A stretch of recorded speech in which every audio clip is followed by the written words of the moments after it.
신앙생활에서 가장 위험한 순간, 시험이 될 때가 언제인가? 사실 실패했을 때보다 오히려 잘 됐을 때, 축복의 문 앞에 있을 때 가장 위험하다라고 얘기할 수 있습니다. 오늘 본문의 신명기 9장의 말씀은 이제 이스라엘이 요단강을 건너서 가나안에 들어가게 될 때, 그때 이제 약속의 땅 가나안을 정복하고 그 땅을 얻게 되는 상황들에 대해서 모세를 통해 하나님이 경고하시는 내용을 담고 있습니다. 아직은 그 땅이 비어 있는 땅이 아니에요. 가나안 땅을 정복하고 그렇게 전쟁을 치러야 됩니다.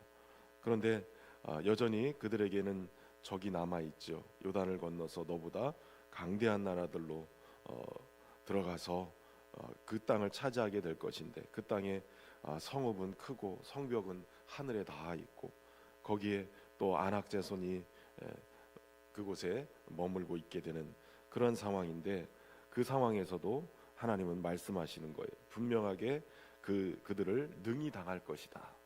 그리고 여호와께서 맹렬한 불과 같이 내 앞에 가서 그들을 멸하실 것이다. 그들을 쫓아내실 것이다 라고 말씀하세요. 두려움이 앞서는 상황이지만 하나님의 약속은 여전히 그대로 이어지고 있는 거예요. 문제는 승리가 아니라 이 승리를 어떻게 이해하느냐. 그 땅에 가서 그 땅을 차지하고 정복하고 승리하게 될 텐데, 그것을 어떻게 이해할 것이냐, 이게 굉장히 중요하다는 거예요. 분명히 하나님이 가셔서 그들을 치고 그 땅을 주실 것이다 라고 약속하시는데, 문제는 이스라엘 백성들이 그 땅에 들어가서 그 마음이 또다시 부패하게 되어지는 거예요. 그들의 심중에 이르기를 내 공의로움으로 말미암아서 내가 이곳에 이 땅을 얻게 됐다, 내가 정직함으로 인하여서 이 땅을 얻게 됐다라고 얘기할 수 있다는 거예요. 사람은 사역의 결과를 보면 이유를 자기에게서 찾아요. 특별히 이 신앙에 있어서 자기에게 이 기도의 응답이 있고 사역의 열매가 있고 또 형편이 회복되면 은근히 내 안에서 이런 생각들이 드는 거예요. 내가 믿음을 잘 지켰지, 그래도 내가 믿음이 괜찮은 것 같아. 그러면서 스스로에게 이 결과를 찾으려고 그래요. 사실은 하나님이 그렇게 이 부분을 경고하고 있는 거예요. 그 땅에 하나님이 쫓아내신 후에 마음에 내 공의로움 때문에, 내 정직함 때문에 이 땅이 나에게 축복으로 다가왔다, 이렇게 얘기한다는 것이죠. 그러나 하나님은 단호하게 얘기하시는 거예요. 이 땅을 차지하는 것이 너의 공의로움 때문이 아니고 너의 정직함 때문도 아니라는 거예요.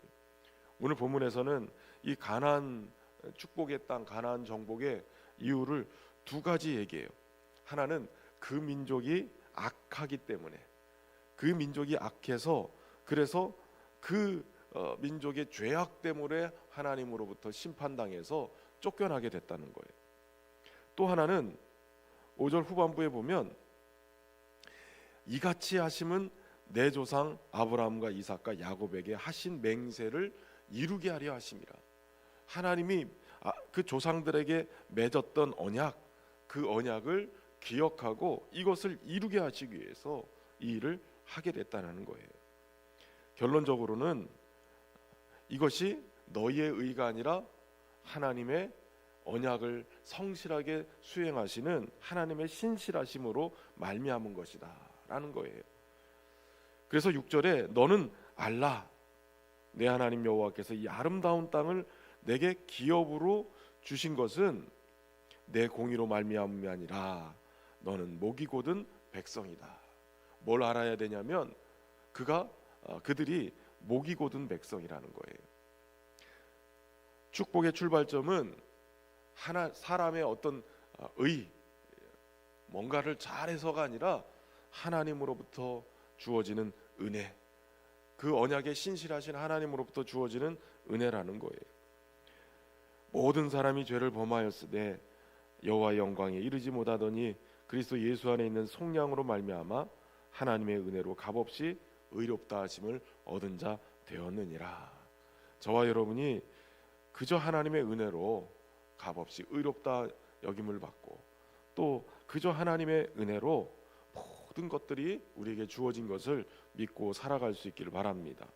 구원도 사명도 교회의 존재 이유도 모두 은혜로 시작되고 은혜로 유지되는 거예요. 그러니까 은혜로 유지되는 그 은혜를 놓치지 말고 살아갈 수 있기를 주의 이름으로 축원합니다. 무엇보다도 하나님의 은혜를 붙들어야 되고, 두 번째 붙들어야 될 우리가 붙잡고 깨달아야 될 것은 하나님의 이 은혜를 주시기 전에 우리의 실상. 오늘 모세는 아예 너희 때문이 아니다라고 얘기하면서 너희가 목이 곧은 백성인 것이 어떤 모습이었는지를 7절부터 21절까지 설명을 하고 있어요.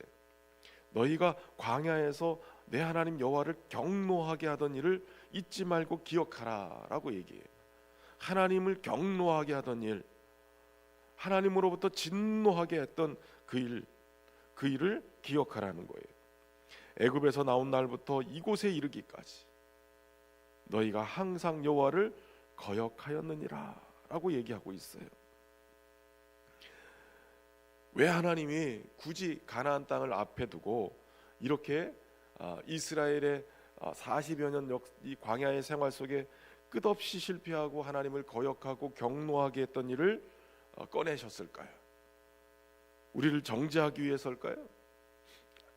그것이 아니라 하나님의 은혜의 깊이를 잊지 않게 하기 위해서 그렇게 하신 거예요. 대표적인 사건을 모세가 들어서 얘기하죠. 바로 금송아지 사건이 40일 동안 금식하면서 하나님 앞에 서서 하나님 앞에서 이 언약의 두 돌판 이것을 가지고 내려오는 이 과정 속에 하나님이 먼저 너 빨리 일어나서 속히 내려가라. 이 백성이 스스로 부패해서 하나님이 말씀하신 도를 어기고 금송아지를 만들어서 우상 숭배하고 있다. 봐라, 이는 목이 곧은 백성이다. 계속 반복해서 얘기하고 있는 게 목이 곧은 백성이라는 거예요. 하나님 앞에 온전히 서지 못하고 계속해서 배신하는 모습, 배반하는 이스라엘의 모습을 오늘 성경은 목이 곧은 백성이다라고 표현하고 있는 거예요. 금송아지 사건을 통해서 결국 하나님께 받아 가져왔던 두 돌판을 그들 앞에서 모세가 분노해서 깨트려 버려요. 이스라엘이 언약을 받기도 전에 언약을 먼저 깨트린 그 모습. 그러나 분노해서 이 두 돌판을 깨트렸으나 모세가 포기하지 않았죠. 처음과 같이 다시 40주야를 여호와 앞에 엎드려서 금식하면서 하나님 앞에 기도하는 거예요. 이 모세의 중보는 바로 예수 그리스도의 모습을 예표하는 모습이죠. 히브리서 7장 25절에 보면 그러므로 자기를 힘입어 하나님께 나아가는 자들을 온전히 구원하실 수 있으니 이는 그가 항상 살아계셔서 그들을 위하여 간구하심이라 라고 말씀하세요. 그러니까 여러분, 오늘도 우리가 늘 목이 곧은 백성으로 넘어지고 자빠지고 또 하나님을 향해서 배신하고 그렇게 믿음을 지키지 못할 때 우리 주님이 하늘 보좌 위에서 여전히 살아계셔서 우리를 위해 지금도 간구하심으로 말미암아 하나님 앞에 설 수 있는 존재가 되었다는 거예요. 오늘 우리가 살 수 있는 그 일은 우리가 잘해서가 아니라 여전히 목이 곧은 백성임에도 불구하고 우리의 중보자가 계시기 때문에, 중보자이신 예수 그리스도가 살아계셔서 우리를 위하여 간구하시기 때문에 우리가 하나님 앞에 나아갈 수 있게 된 줄로 믿습니다. 이스라엘의 불순종이 한두 번이 아니었어요.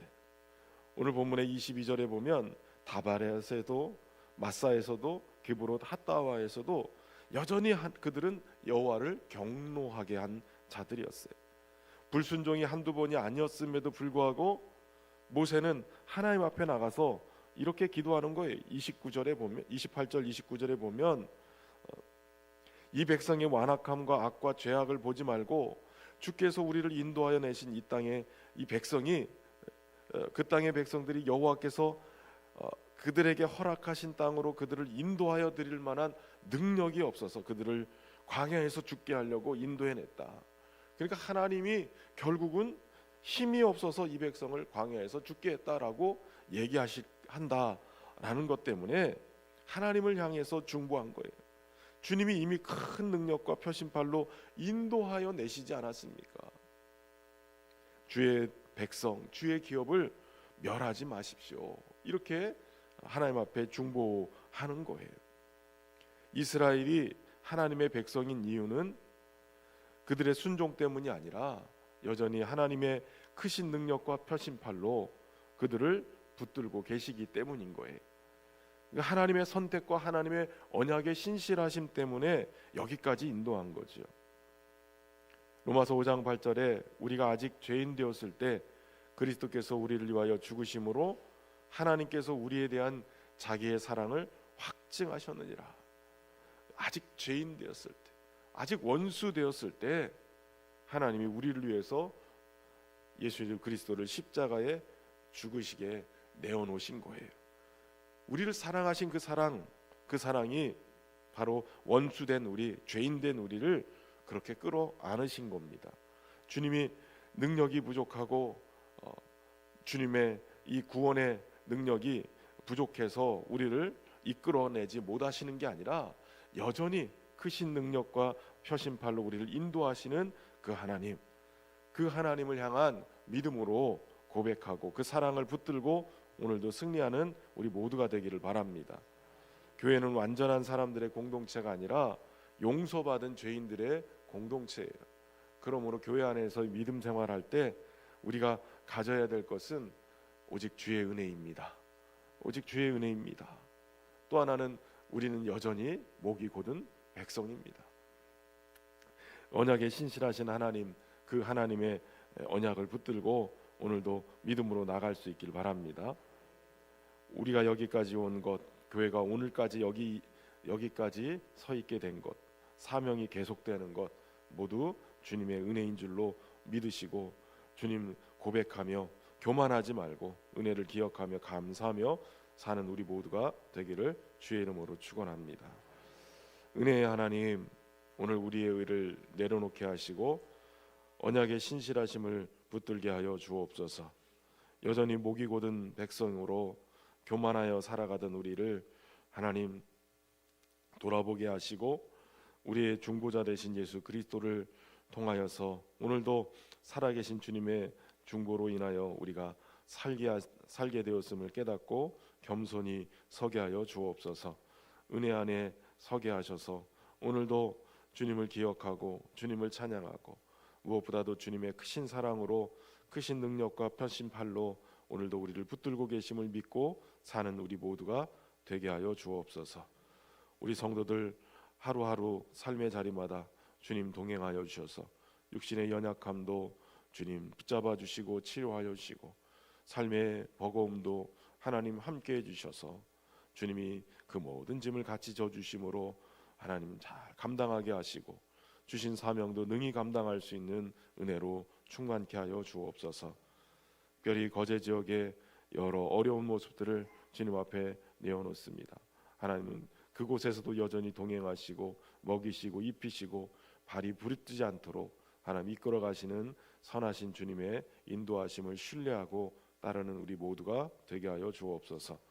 정성을 다한 귀한 예물 올려드립니다. 부족함 없이 채워주시고 기도 제목에 응답 주시되 주의 뜻을 이루는 귀한 삶이 되도록 축복하여 주옵소서. 오늘도 은혜로 우리를 붙드시고 인도하시는 주님을 찬양하며 예수님의 이름으로 기도하옵나이다. 아멘.